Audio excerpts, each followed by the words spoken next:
get into this thing. The Marble League has like shirts and hats for. Oh no! Yeah, I'm gonna get a Midnight Wisps hat. I think I need one. Oh, It's a no. snapback. Yeah, I need one. Hi Twitch. We're sorry. Hi Twitch. Eugene and I have been watching a lot of marble racing in our free time because quarantine makes one go crazy. It sounds like what it is. Yeah, it sounds like what it is. Yeah, so I've been watching the Marble Olympics, and man, good stuff. So the one thing that I'm disappointed though is that there isn't a Marvel themed marble. I think that's a missed opportunity. That's true, but one of the racers in the regular races, the non-Olympic ones, is named Marbly McMarbleface. That's the best thing ever. So, Justin, I can't tell if they're kidding or being serious. No, this is 100% real. I'll send you a freaking link after this, dude. All right. In fact, you know what? Links in the description, ladies and gentlemen. Which timeline is this link from, Lucas? This is the link that didn't give a crap and ended up in Breath of the Wild. Wait, I think I can beat that. All right. Are we all recording at this point? Yes, sir, we are. Maybe. All right. You'll find out when you get my time. Then we are going to clap in 3, 2, 1. Clap around, clap around now. Clap up, and clap down. Clap, clap, clap, clap. Clap your hands.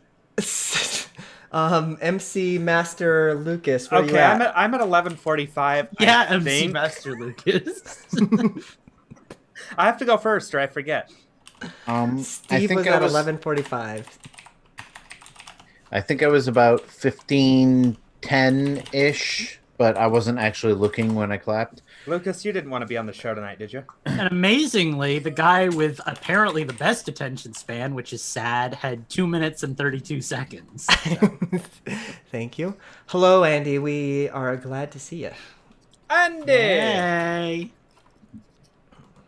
Don't mind us. We're just doing our thing. As you do. Shit. No. Fuck.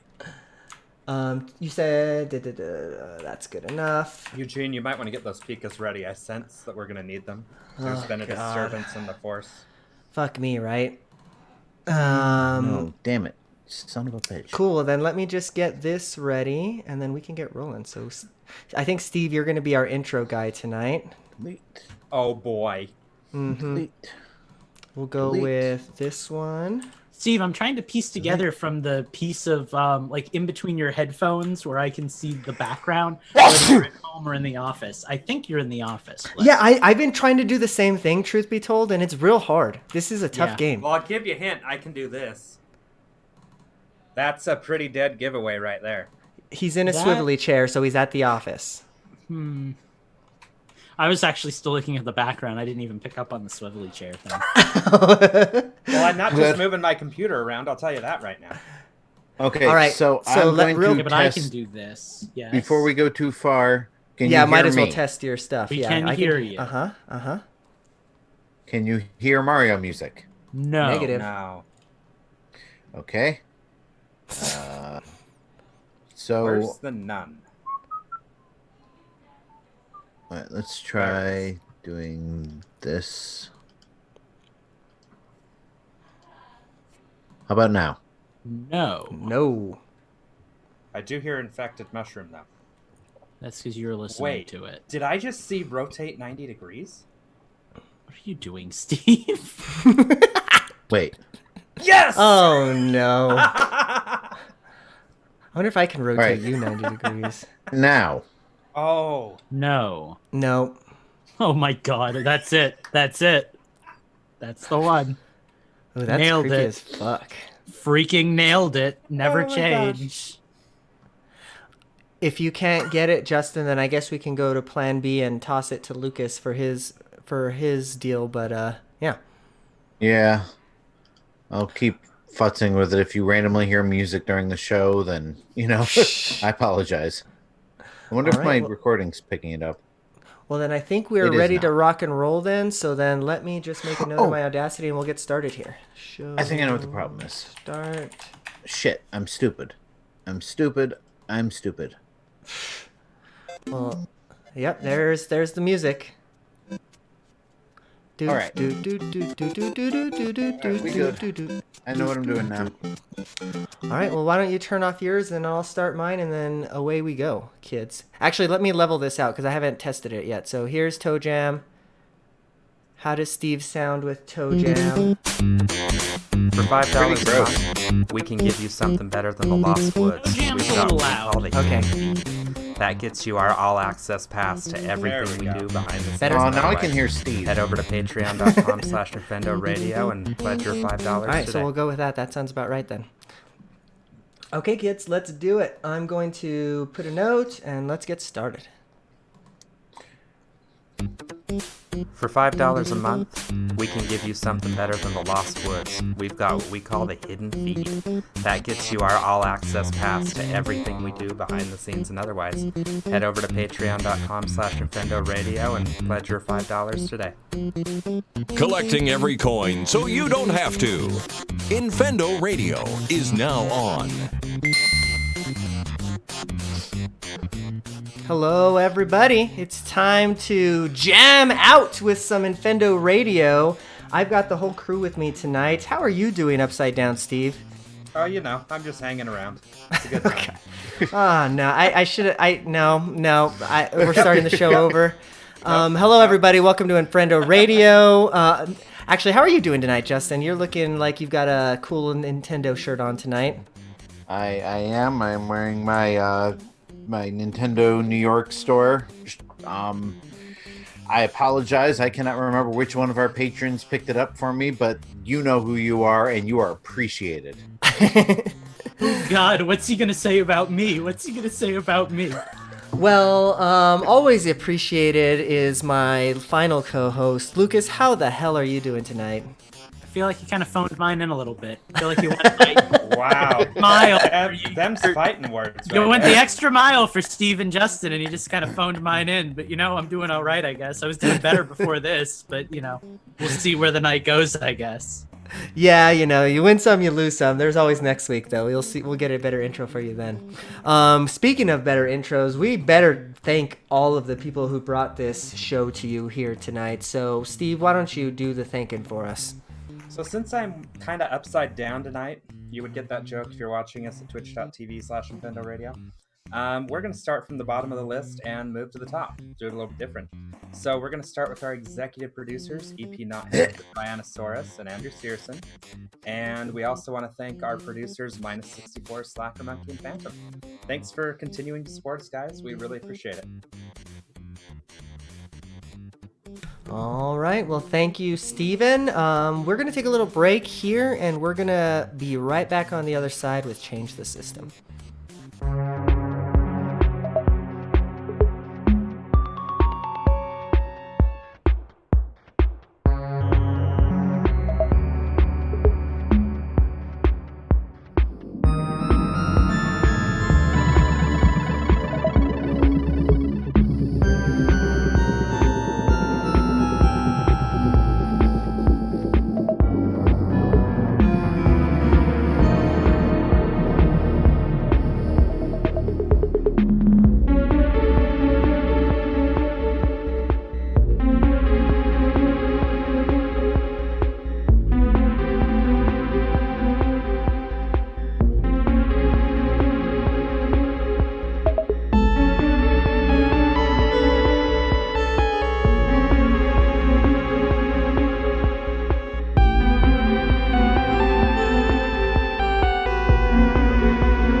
going back to Twitch. Fucking Twitch, I hope you're ready. Let's get this shit going. We're gonna go with this track number 3. Get your Pikas. Sounded like you were singing that to the tune of Happy Birthday to You. Happy birthday. Let me Track test this real number quick, though, 3. because this audio seems to go a little bit too loud over the voice sample. So how does this sound with Lucas? You can't buy much for $1 a month, but you can buy a shout out on Infendo Radio. Just a little loud. Head on over to 10% less. Okay, let's bump it down. I want 12. You can't buy much for $1 a month, but you can buy a shout out on Infendo Better? Radio. That'll work. Cool. All right, then we'll go with that. Next week, I want Sonic Mania. You put it in your memory bank when I ask for music next week, and I'll make it happen. Right, that's my problem. Every week I'm like, oh, I want this game, but I'm we're like, halfway through. It's like, that's cool, but I ain't gonna remember that next week. All right, let's fucking do it, kids. Here comes Lucas, and here comes Toe Jam. Oh wait, I gotta make an Audacity note. Show start. All right, let's do it. You can't buy much for $1 a month, but you can buy a shout out on Infendo Radio. Head on over to patreon.com/Infendo Radio, and for $1 a month, we'll read your name out loud. All right, we're back. It's time for Change the System. So we thought we weren't going to have any news to talk about, but we kind of forgot about the news. And it speaks, honestly, a lot to the news that we forgot about it. Yeah. Well, and they always announce it the day after we do a show anyway. Yeah. So. Right, yeah. So let's talk Paper Mario, guys. Nintendo decided to drop like out of nowhere, right? Like I don't think there was any warning, but like just dropped almost a direct video for the game. Probably starting to get the little trickles of what was already prepared for E3. For E3. Probably start to see an announcement every now and then as they kind of eke out, these trailers. But yeah, exactly. That's kind of where I'm thinking as well. But it did not bring joy to my heart, my friends. I wonder how much of our trepidation is due to the last few games just being that's exactly what it is. Yeah, no, I'll break this all the way down. All right, like Paper Mario started shifting into a different series a few games ago. In my opinion, starting with Sticker Star. Some people might argue starting with Super Paper Mario, and this game looks to be a continuation of that formula. Now, it doesn't look bad; it looks good, but it hashtag not my Paper Mario. Like it's very, very different from what the original games were, and that's my issue with it. It like I'm happy that it exists. I know there's a fan base out there that's really gonna like it. I think Paper Mario has become one of those series that primarily appeals to a younger audience, kind of like the Yoshi franchise, and that's fine. But I miss Paper Mario. I see Paper Mario as the pinnacle of RPGs, in my opinion. They're incredibly simple and easy to access, but they still appeal to a wide audience. The combat system was really unique and easy to understand. The badge system was great. The partner system was awesome. Like I love the original Paper Mario games, but these ones have really strayed from that formula. And at the risk of sounding like an old fart, I don't like the change that's come from straying from the formula. I'm with you with that. Yeah. Speaking of old farts, I think a particular old fart is to blame. A lot of the developers of the previous couple of games have come out to say, all the stuff that made the first 2/3 games unique was kind of shot down by Miyamoto, because do we really need a leveling system? Do we really need these characters who aren't from the Mario universe? Do we really need? And so a lot of what made Paper Mario unique kind of got cut out of it. I'm seeing a mix of things in this trailer. I'm seeing the start of, hey, we're doing some original characters. We're doing some, a kind of a darker storyline like we used to. The battle system looks like a variation of what was in the at least the first 2 games. It basically looks like the first 2 games battle system, but in a circle. But I've I'm just like, are they going to get it right this time though, or is this going to be another half step in one direction or the other, but no full step anywhere correct? Yeah, no, I think the way that they're like the things they're trying to branch out. I've heard the same thing, by the way. I've heard rumors that Miyamoto really pushed to include already existing Mario characters instead of creating like their own characters for the stuff, and that's how we got like Bowser Jr. and stuff, and Sticker Star and King Boo as a boss and that kind of stuff, instead of like, you know, the Goomba King and Tubba Blubba and, you know, all the characters that were still Mario characters. Yeah. They were from the Mario universe. Like Tubba Blubba was like a Grubba or whatever, right? Whatever those things were called. But Say that like, again. but they were but they were their own characters, like within the universe. They weren't pre-established like generic bosses and stuff. I don't know if it's just the Miyamoto thing, or if it's just that the new devs don't have quite the same passion as the old devs, or maybe they don't have the like chutzpah to stand up and say, no, this is right, kind of thing. Maybe the industry has just changed to the point where a few people are pulling the strings. I don't know what the deal is there, but yeah, no, it definitely looks to be trying to emulate kind of a Super Paper Mario vibe, where it's like we're doing something very different, but also like a little reminiscent of the old days kind of thing.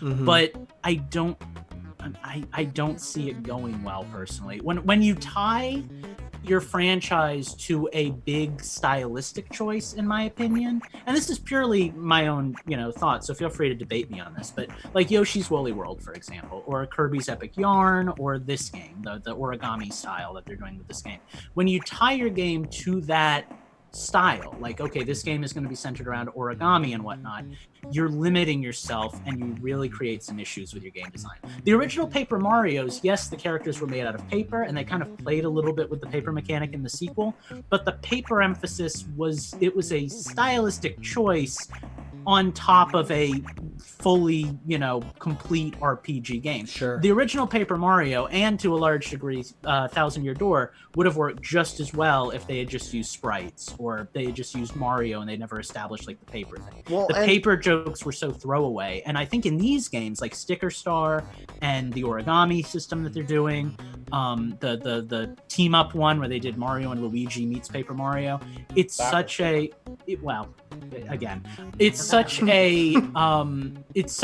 like dependent, they use it as a crutch, in my opinion, and that's what's going to cause this one, in my opinion, to probably not be that great, because again, it seems to be leaning so heavily on the origami aspects that that's the focus. It's not Paper Mario with origami, it's origami with Paper Mario, and that's where I see it falling. But to be fair, Super Paper Mario was kind of like that as well. Like, there was a lot of focus on the dimensionality of it, but it was still, I mean, I never beat it, but from what I played of it, it was a good game. So, yeah, and it's a lot of people's favorites. And I'm not arguing that this won't be a good game, simply that it's nowhere near where the originals were. And I would even argue the same thing about Super Paper Mario. I've said it multiple times on the show. I love the story in Super Paper Mario. I think it's a cool game. It's a really fun game. But it is by far my least favorite of the 3 Paper Mario games, because it's the least Paper Mario. Yeah, I would agree with that, right? Like, it's got, like, the story is great and everything, but it's just missing that... It's just missing something, right? But this is kind of a personal thing for me too, and I know there's areas where we'll disagree. Like, a lot of people really like Galaxy.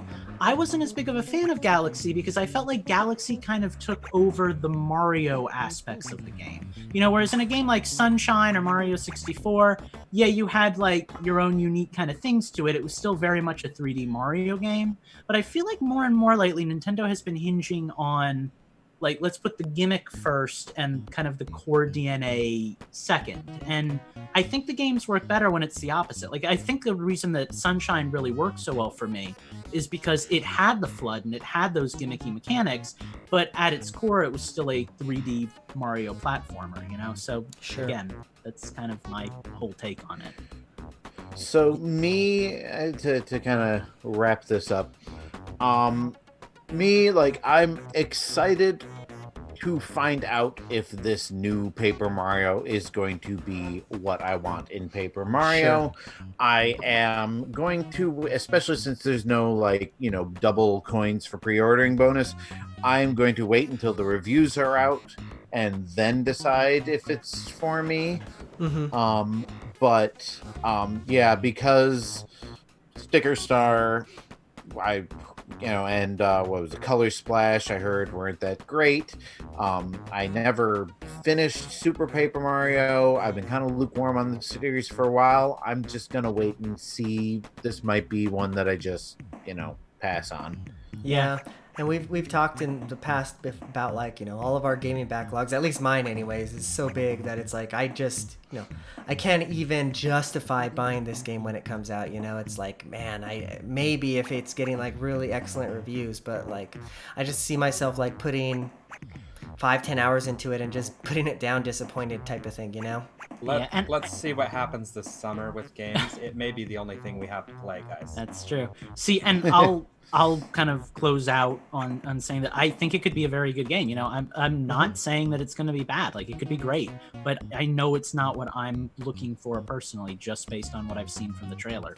Like it's not what I want, and I'm going to skip it. Not because it's necessarily not going to be good, but just because me personally, I don't have an interest in it. So Sure. Well, and if it is good and it sells well, then a couple years down the line, it'll be a player's choice or whatever the hell they're calling it nowadays, and you can sure. get it for 20-30 bucks. Yeah, exactly. Yeah, I just don't. I don't see myself ever falling into the wanting it category. Sure. It's like I even heard Color Splash was a little bit better than Sticker Star. And I remember Mike was playing it back in the day, and it's like it never wowed me enough to want to get it. Same with the Mario and Luigi games. After the third one, I was just kind of like, I don't really need Dream or whatever it was called. Yeah. Like, See, I had that because it came with my my Year of Luigi 3DS XL. So. Oh yeah, that's right. So, well, all right. Well, I guess that puts a cap on our Paper Mario for now until gets closer to release, anyways.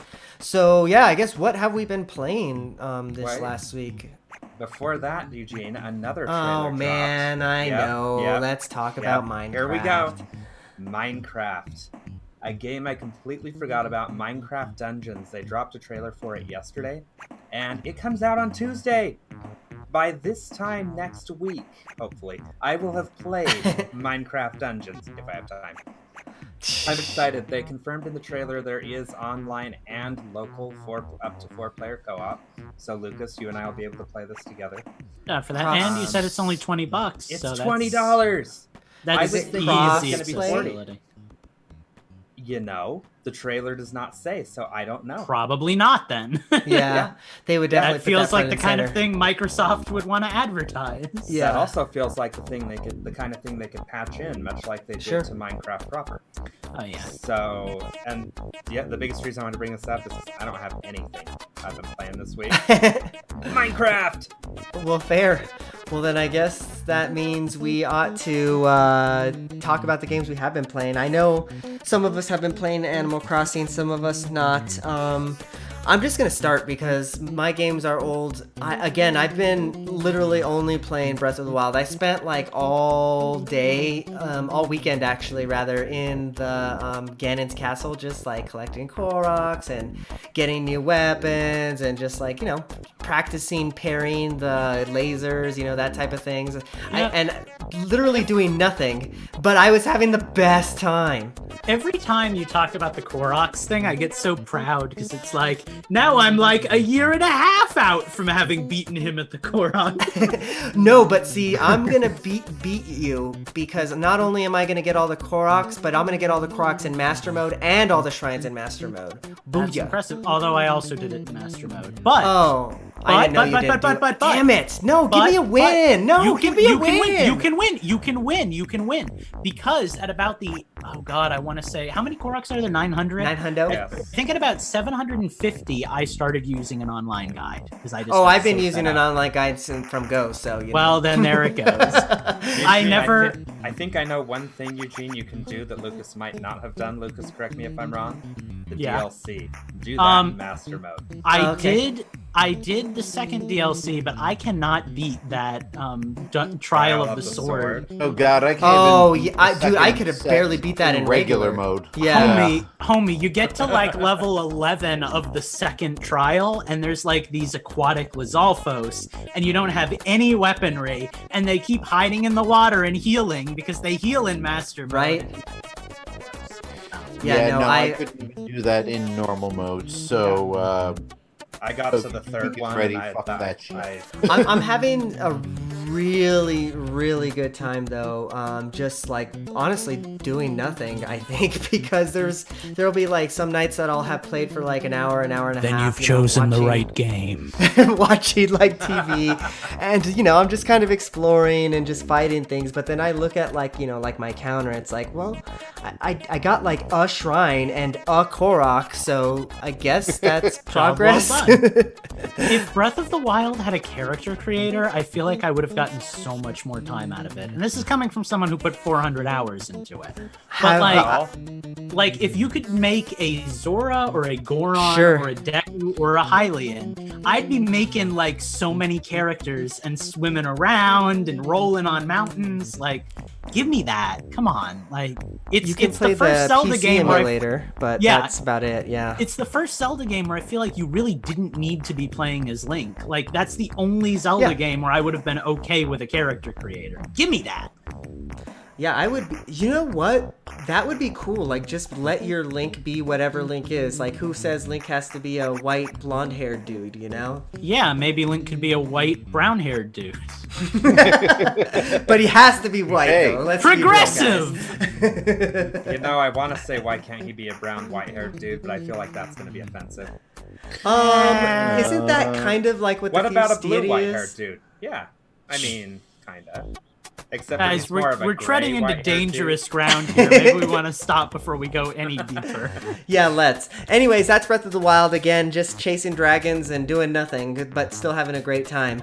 Other than that, Pokemon Go has been consuming my every fiber of my being. So I don't know if I've mentioned this on the show before, but I've been on level 39 for like the longest time. Oh yeah, because you have to hit level 40 to like do the from home stuff or something, right? There's some the gym challenges, isn't it? No, well, you can do everything without being level 40. The one thing you can do at level 40 is like suggest Pokestops or whatever for Niantic to make, but everything else you can do.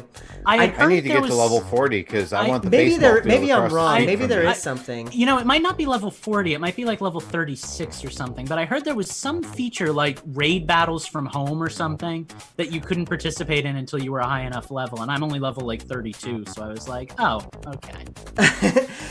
I know there is remote raid passing, but if it's like level 32 or something, then obviously I'm a little bit past that. So I do have access to that. So I know that's not level 40. But that's one thing that is cool though. The remote raids. Me and Heather have a there's like a gym next to our house, sort of like that you can see way off in the distance, but just enough that you can click it and use your remote raid pass.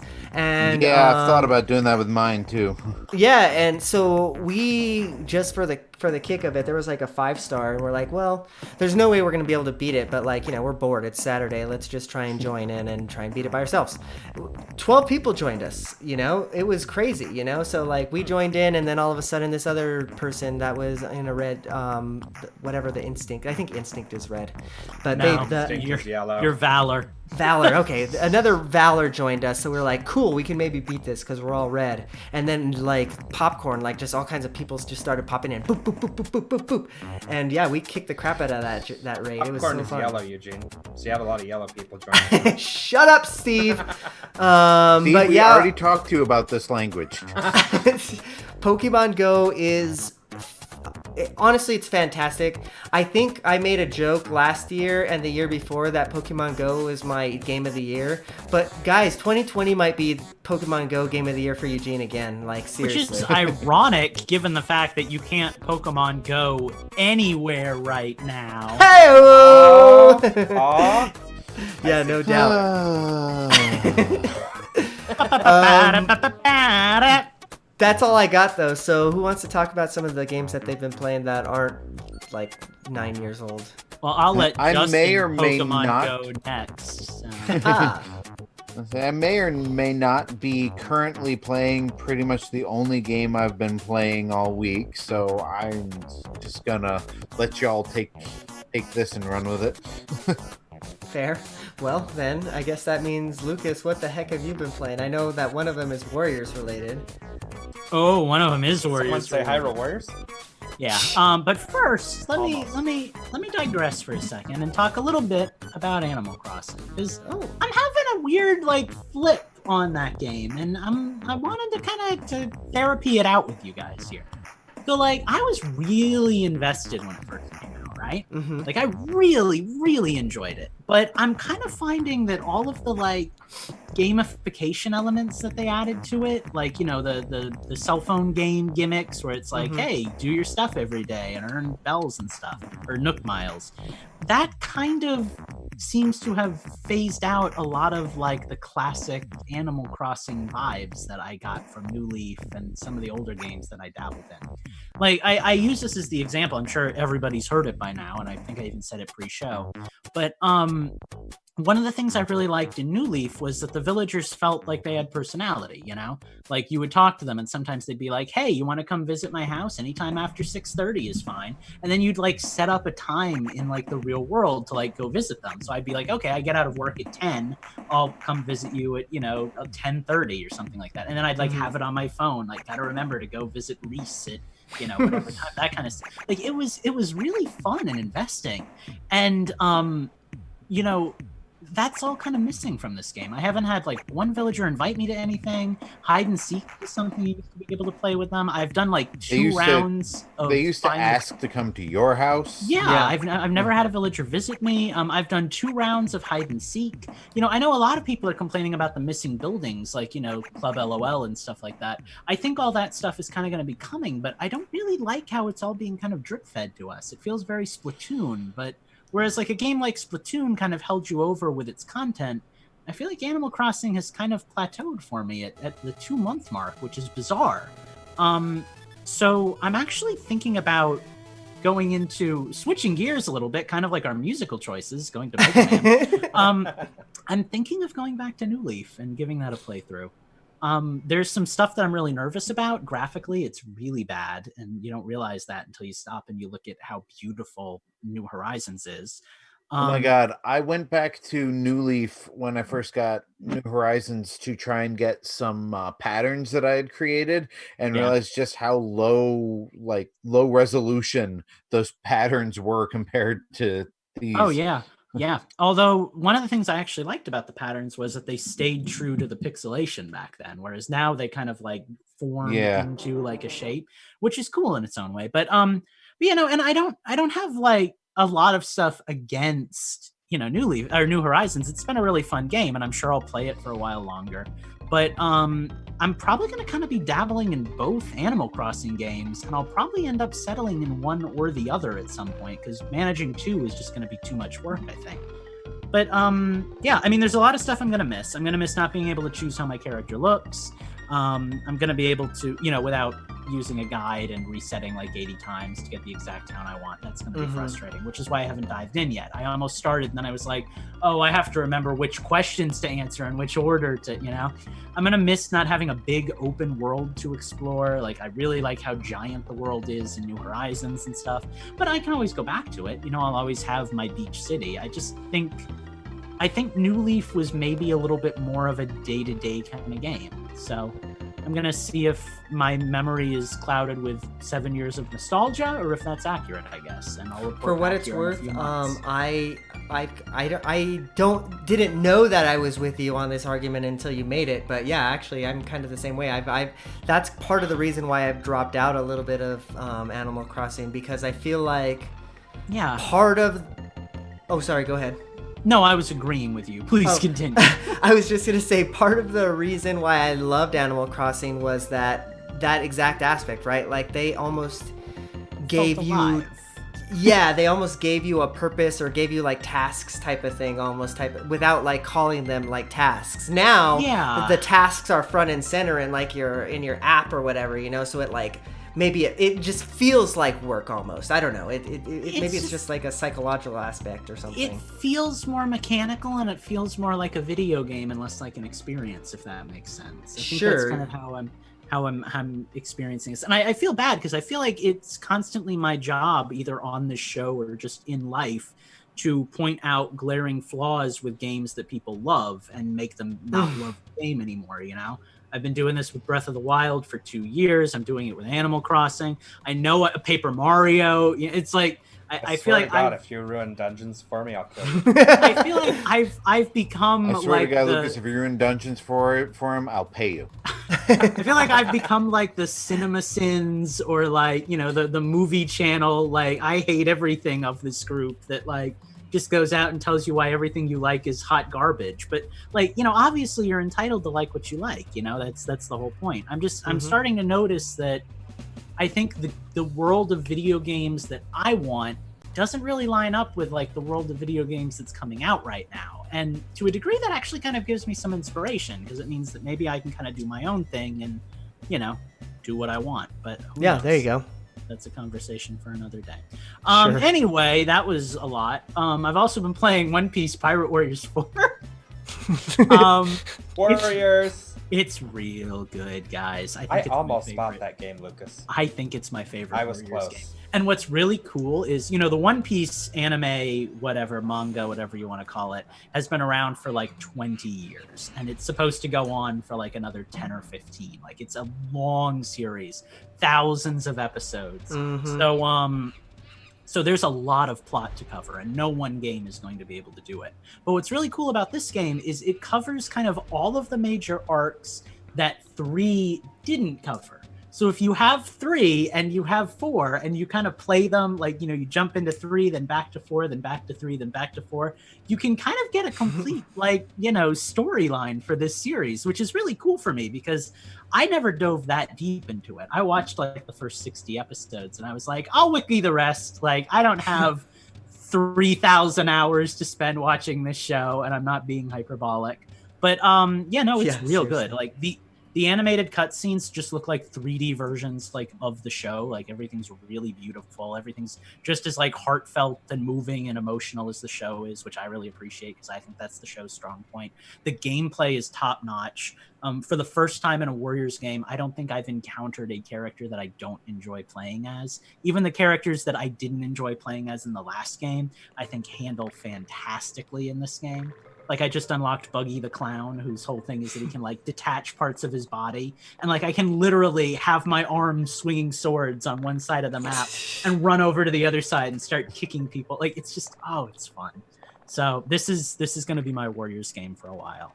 And they have a completion for everything. Like, there's how many soundtracks have you unlocked? God. And what's really cool... Here we go again. Yeah, I know. One thing that I think is really interesting that I like about this one, Steve, it's obviously not going to be as long as Hyrule Warriors, I don't think. Right. Hyrule Warriors was ridiculously long. But this game forgoes leveling up. So you don't have to level up all of your characters. Instead, you get 3 skill trees. 1 that affects everyone, then 2 that are unique to your character. And by increasing attack and defense and stamina and stuff, you're increasing that character. But it kind of makes it so that you can unlock a new character and not have to like pour money and grinding into getting that character maxed out. That would have been so nice in Warriors. It's nice. Hyrule Warriors, because I poured so much money into them to get them all up to level 100. Yeah. And once you have them all up to level 100, you're fine to do pretty much any mission. But it's kind of a pain. You know, there were characters I never used, like Marin, because, you know, I wanted to use her, but I didn't want to spend like 10 hours grinding to get her up to a stat where I could actually play. Then you have the garbage characters like Agatha, where you have to do their stuff to unlock Agatha was a huge pain. Yeah. And there's none of that. This game doesn't go that deep into it. They do have something called a treasure log, which looks to have about 90 extra missions outside of the story, which looks to be about 5 or 6 chapters, each about 5 or 6 stories within the chapter. Obviously, the story wouldn't do much for you because you're just going to be watching like bits from an anime that you didn't ever see. But it does a good job of kind of explaining the plot loosely. So I don't have to watch the anime to understand the game. No, just go into it and enjoy it, you know, and take it for what it is. It explains everything well enough. Relatively inexpensive for what's contained. I think so. I think it's a full price. $40 or maybe I think it's full price right now. But you know, Bandai's always doing sales. They have one going on now. This game isn't one of them, but if you wait a little while, it will go on sale eventually. I think the last time I saw it was $20, and I almost bought it. Yeah, it's a really good game. So I recommend it. I think it's a lot of fun. I've got 30 characters unlocked right now. I know there's at least 36 because one of the characters unlock requirements is to get 35 other characters unlocked. I do have to ask, is it rated T? Because I can't really play anything that's rated higher than T at the 10th sale. It is rated T. There are a few characters that look a little risque, but you have a choice as to whether or not to dress as those characters, so you should be fine. And It is an anime game, so well, yeah, but it's rated T, so I'm not gonna like There's have to worry about covering my screen when there's someone walks there's into my no area. there's You- no you need one of blood. these. There's Yeah, no I blood. do. There's no gore. There's no naked bodies. There are some bikinis, but other than that, Eh, you'll be fine. So, Nobody minds a bikini. Yeah. It's fine. But no, I think it's a great game. So I'm really looking forward to kind of churning through it because I'm having a great time. But I've gushed about that and I've preached about other games for long enough. So let's go play a game. And that's Eugene's cue to take us. To the next I was like, I guess that's me. And music's very, very fitting for the segue. So yeah, I guess it's time to take a little bit of a break here, and we'll be back on the other side with a minigame.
Twitch.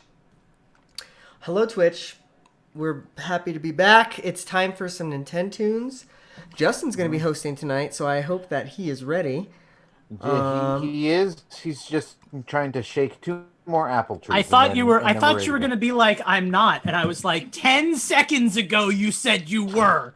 Well, unfortunately, you are. All right, I got all my apples. All right, so let me switch on my loop back. Fun fact, ladies and gentlemen, right now, Justin is actually outside in an orchard picking apples doing the show. Were you here when I used to have to record from Outside? No, that was fun though. Remember, you had to like mute every time a motorcycle would drive past because inevitably there always was one. Oh my god! Yeah. All right. I would have bailed so quick.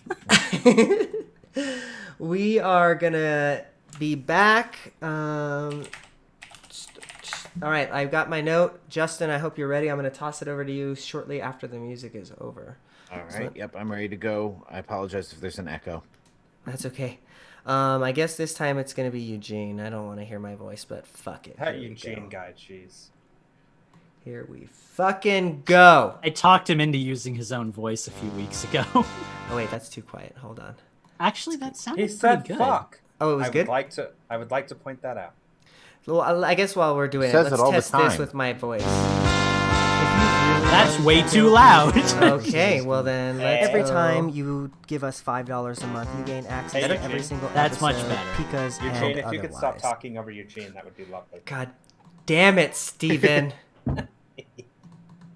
All right, let's fucking do this shit. Let's remove this There it is back again. to There. Fuck. Eugene. I've been in a very cursy mood lately. I don't know why, but let's fucking do this. Work. If you really love Infendo, you need to join the Hidden Feed. Every time you give us $5 a month, you gain access to every single episode, Pika's and otherwise. All right, we're back. It's Pika time for some Nintendoons. I'm not hosting Nintendoons this week, which feels weird. It seems like I'm usually the one that does that. So, Justin, why don't you play some tracks for us and tell us what Nintendoons is all about? All right, so it's been a while since we've done Nintendoons. First of all, like, am I echoey on your end, or am I good? Sound good to us. Sound good. Perfect. All right, so in Nintendoons, I will play some music from a game that has appeared on a Nintendo system, and these fine gentlemen have to guess what it is using both the music and the clues that I will drip feed them. So, without further ado, let us get started. Let's. Let me know if it's too loud or quiet. Oh, this is Resident Evil 2? It is not. Resident Evil 3. It is not. Resident Evil 1. It is not. Is it a Resident 4. Evil game? It is not. Dang it. Breath of the Wild. No. I hear piano. All right, let's all listen to it for a moment. But I want to guess. Are we only doing the one track, by the way? I need to know how serious. We're only doing the one game. Okay. What has Justin been playing? That's exactly what I was thinking. I was like, what is Justin It's been not playing Doom. lately? I would know Doom. Is this game available to play on the Switch? Yes. Yes. Steve, thank you. To think, Is I this almost game didn't shout it. Final Fantasy VII? No. Final Fantasy 13? No. No, Final You Fantasy playing this 10. game again? Those are the only two on the system. Final 10 Fantasy is 10. on it. No. I assume this is not a Final Fantasy game. No. Trials of Mana. No. Is I this don't know if the game? music is too loud for you, but it's drowning you guys out. Which is just, No, it's because I wonderful know for you us. just keep saying no and Is the this accent. game an RPG? Yes. No. All right, I'm Oh. going to switch the track now. Steven was wrong. Oh, I'm Okay. going to switch Is the this track. game available for physical purchase on the Switch? Ooh, I am almost positive yes, but let me double check. This music is intense, though. Tell you what. Is this a first-party Nintendo game? What is Couldn't hear him. I think it was a no. yes, it has been released physically. And no, not for first-party Nintendo? No, not first party Nintendo. Okay, because I was gonna guess Fire Emblem, but Turn this down on my side and turn it up on yours. That would probably help me out. How about, could we get the publisher or developer? How about Is it too early genre? for that? Which one would you like? Genre. Genre. Genre. Okay, genre is this Cadence of Hyrule? No. is what I would call it as well. Action adventure. Action adventure. Boy, that tune sounded very Zelda. Well, I know it's not Cadence. It's not Link's Awakening. It's also not first party Nintendo. That's right. Okay, that changed Oh, dramatically. that sounds so much like Final Fantasy X, like the opening cutscene. But we already know it's not an RPG, so... I know. And not a Final Fantasy. So, this is tripping me up. Yeah, could I get publisher here? All right. Well, we've gone long enough. I think I can give away some more information here. Publisher is FDG Entertainment. That does not help me. I'm going to put my Switch over the middle of my screen so I cannot see our Zoom comments because some of our producers are guessing tracks. I'm just gonna Damn minimize it, producers. the zoom. This isn't Ori and the Blind Forest, is it? It is not. That's probably in the right ballpark, though. Child of Light? And our producers thus far are wrong. So Okay. Is it Child of Light? it I thought is Child of Light not. was Ubisoft. It's one of Oh, those. It's one of those indie games, though. All right. So It's one of them there indie games. Hollow Knight. This would probably be considered. Actually, FDG Entertainment is known for publishing indie games on a larger scale. Hollow So, Knight. Oh, I'd be mad. No.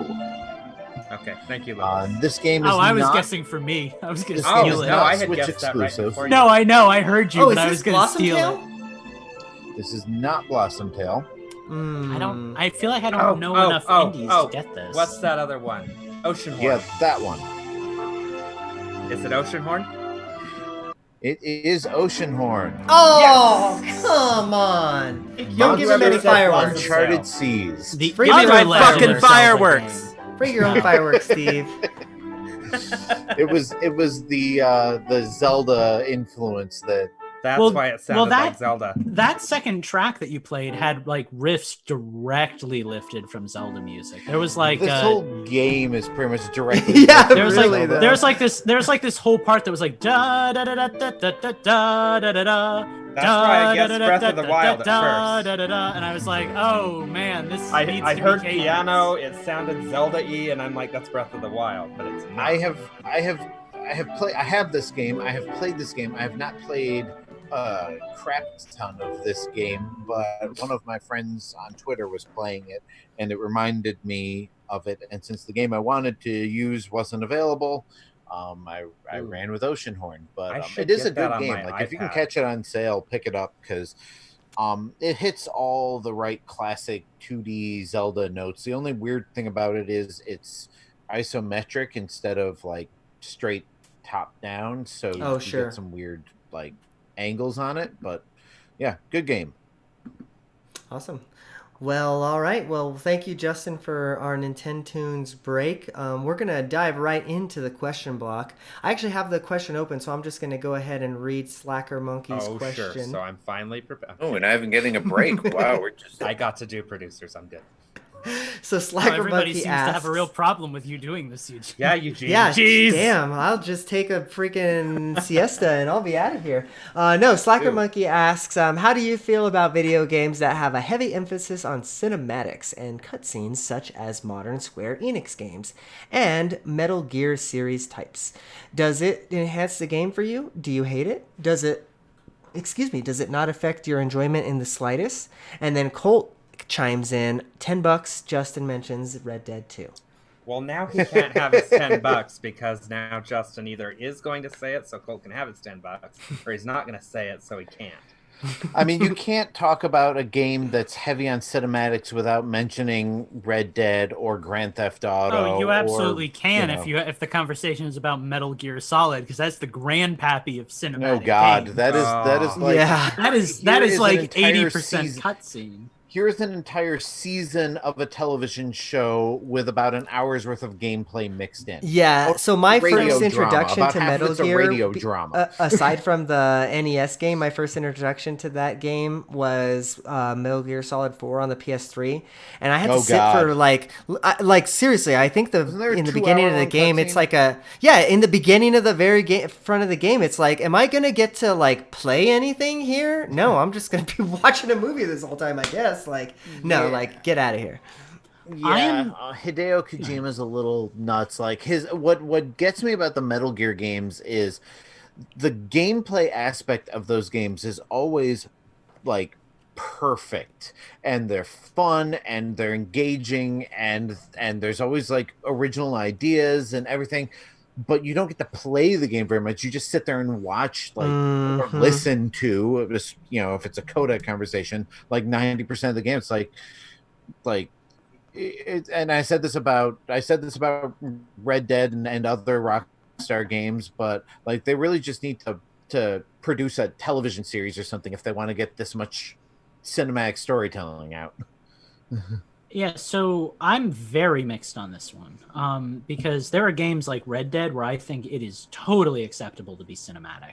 Honestly, it really comes down to personal preference for me as to whether or not I enjoy the story that I'm witnessing. You know, like if I'm enthralled and I love watching these characters, you know, interact and go through these things together, then I can watch like a good like 3 hours of cutscenes in like a 20-hour game. Like that doesn't bother me at all. Then there are games, usually games where I'm a little more tepid and I don't really want to totally dive in, where I really hate the cutscenes. And a lot of times for me, that's like your Final Fantasies. Like, you'll be starting off Final Fantasy 13, for example, when I tried to get through that one, and it's like, for every moment of gameplay, there was an equal amount of moments of sitting around and watching my characters speak to each other, and That's Right. how I feel playing Final Fantasy IX. Like, I fell off that game for months because I'm like, Yeah. all right, I'm tired of reading a video game. I'd like to play something. Yeah, I'm very mixed because I do believe that video games are first and foremost a storytelling medium, which is something that I think a lot of people will disagree with me on. Like, for a lot of people, I think it's about the gameplay, and I think the gameplay is crucial, and I think the gameplay plays a lot into the storytelling. But I think without a good story, whatever creative medium you're creating is going to fall flat, because it's just cheaper and less important. That's again, personal opinion. I But, think that it doesn't necessarily have to be story, but there needs to be something motivating you to do the next thing. Whether it's story, whether it's a shiny thing that you get, like there has to be some reason that you are going from point A to flagpole. Otherwise, you're not going to do it. Yeah, and I actually kind of disagree on that because I think my definition of storytelling might be a little bit more loose, but I would say that like a game like Banjo-Kazooie, for example, which is very object to object based, is still a very story heavy game, not in the narrative, but in the world that it paints and the environments that you explore and the characters that you meet that Sure. create this overall feeling that you're in a world and you're experiencing a world. Whereas Breath of the a game, Wild. yeah, Not a whereas lot of story narratively, but there's a lot of lore. There's a lot of discovery. Like, I am in a place. you could debate that. I might not agree with you. But then you have a game like Monster Hunter, for example, which is a game I really like, but story-wise completely falls flat because a game like Monster Hunter is a game about addiction. It is about getting into the game and playing the game over and over and over and over until you've churned every little bit out of it. Sure. Hyrule Warriors, another game that Steve and I both really like, but the hook for it is addiction. It's that you want to unlock everything and you want to complete everything. And I think that addictive type of gameplay is less valuable. That's just personal stance on like the value of the game that you're creating. So again, if done right, I think storytelling, like big long cutscenes, is fantastic. If done poorly, then I think you've got a pile of hot steaming garbage on your hands. And honestly, that's probably one of the reasons I've never dove into the Metal Gear games, because as interesting as they are to me, I don't think I have the patience to sit around and watch that many cutscenes. It's a lot. So. And this is where that delicate balance comes in. Like, the two things have to complement each other. Like, one of the reasons Red Dead clicks so well with me is the story drives the gameplay and the gameplay drives the story. Mm-hmm. And there's the balance is there. Like, yes, there is that. Here comes my $5 word, ludonarrative dissonance occasionally, where the character's supposed to be doing something, but you have the freedom to do something completely opposite of it. Mm-hmm. But because the missions lead you down a story that take you on this emotional journey with the character, yeah, it does. Not all games can strike that balance, and the entire time you're exploring, again, you're exploring this world that has been thought out, that has a lot of detail to it, where you're meeting these side characters that have their own lives and personalities. So you're constantly engrossed because you're experiencing something. You're not just there to play a game. You're there to ingest what these creators have designed. It's And funny react how we've to it. come so far in this conversation, just in what, like From 10, 15 years. cutscenes? Yeah, because I remember back in like the PlayStation era, I remember the biggest thing, or one of the biggest things amongst many that PlayStation owners would hold over Nintendo owners is, oh look, we can have cinematic cutscenes now and you can't, because the CD versus the cartridge medium, and that was a big Because there were deal no back in the cinematic day. there were no cinematic cutscenes in Perfect Dark or, Star Fox or any of But those things. but again, that never really mattered to me because, like I said, storytelling is about more than just the cutscenes. Like to me, a game like Ocarina of Time that doesn't have a lot of narrative still has a lot of story. Yeah, And I would agree with that 100% because like that's Yeah. what I would Yeah. always argue. It's like, cool, well, I can't watch this stupid cutscene with bad voice actors from Resident Evil 1, but like Zelda and guys. that and so- that very much makes us Nintendo fanboys. Yeah, because I'm totally. Sure, Well, I I'm was sure there actually were a just lot about of to bring kids up- growing up who were very, like cutscenes are every, and that's okay. But Yeah, this was yeah, yeah. never my So jam. for me, it's a little bit different.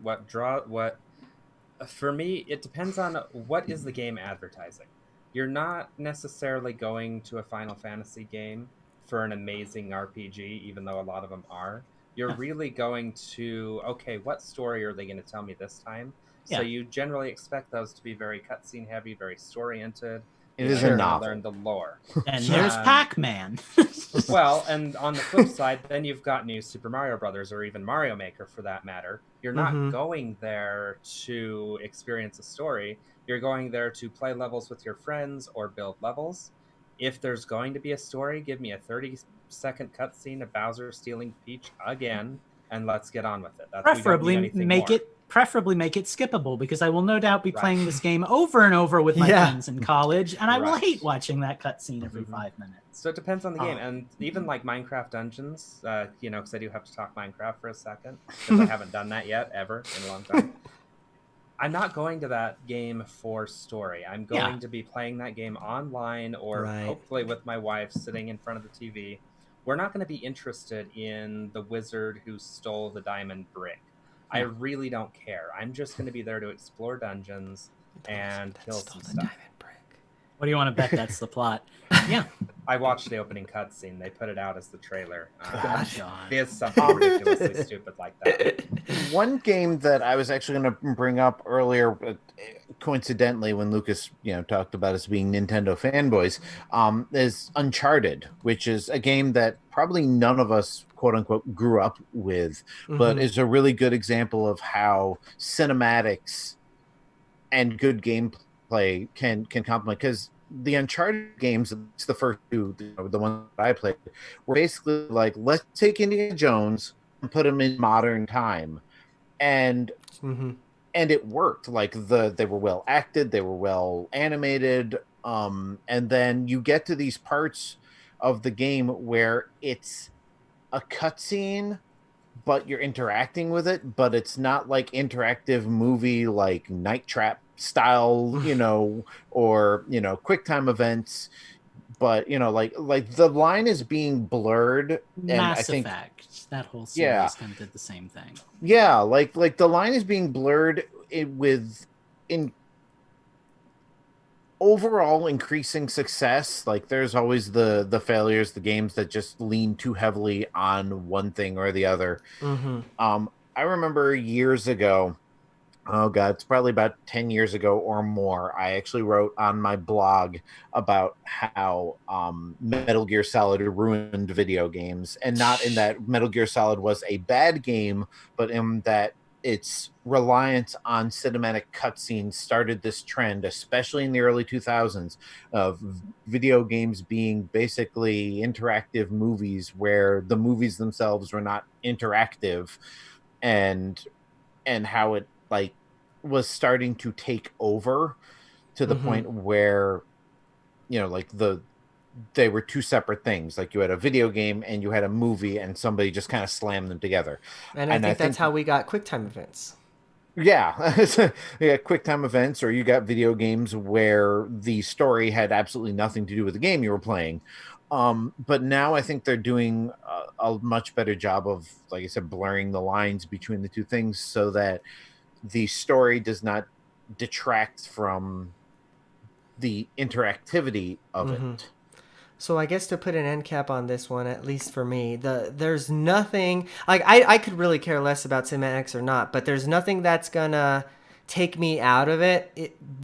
worse than bad voice acting. Like, my Oh, God, yeah. Breath of the Wild voice acting. I love that game so much, but that's some bad voice acting, guys. Like, I'm sorry, but like, I turned that to Japanese as soon as I freaking could. Like, Well, that's the funny thing. That's the funny thing about putting it in a foreign language, right? Because you don't pick up on all of the weird inflections and like you just go in. Yeah, I did the same thing. As soon as I got the game, it was Japanese, and it made it so much better because instead of watching like cringy English voice actors, I was listening to competent Japanese voice actors. At least Or in my opinion. cringy American, like Midwestern American voice actors Trying doing to do an accents English accent. Yeah. for Yeah. reasons. I mean, Hyrule isn't really England anyway, so Yeah, no, Yeah. you're absolutely right about that. It's like one of the things with going back and playing Resident Evil 4. I'm sorry, guys. This is just our show tonight. Going back and playing Resident Evil 4 last year, like I did, I used to remember that game as like, this is a good game, like, wow, it changed Resident Evil. And it is still a really good game. But now when I play it, the story to me is so B-movie. There's these lines that are just like, sorry, bro. And it's just like, oh man, this is bad. Like, it's like Resident Evil has like, always been pretty like tongue in cheek. You almost You were turned almost into a a Jill Jill sandwich. sandwich. Yeah, there we go. Yeah, no. So God damn so it. like And we lost Eugene. He is dead. the wrong voice acting, the wrong cutscene, it'll wreck a game, dude. Like, it's bad, man. Yeah. Or This on is pod racing. the opposite end of the spectrum, when a game that has no business taking itself seriously takes itself way too seriously. Like Sure. Sonic And 06. unironically. Oh, sure. Oh Like, my yeah. god, It- dude. Like, somewhere If they're taking themselves so seriously that it's intentionally funny, then for all of their faults, one of the things that Sega learned and then forgot during like the Wii era was that they could no longer pull off doing like these hyper serious Sonic games with world-ending consequences. So they started doing like Sonic Colors and Sonic Lost World and making it like a Saturday morning cartoon. And it was so much more refreshing, even though I'm a big fan of like the adventure stuff, but I think that era is behind them. And then they kind of tried to get serious again with Sonic, what was Forces, yeah, and it was not pretty. No. Like, it's just it's like watching like a 10-year-old play with action figures. It's like, if you're gonna do serious, you have to know how to do serious. And I think you can have a serious plot with Power Rangers or Sonic the Hedgehog or Mario.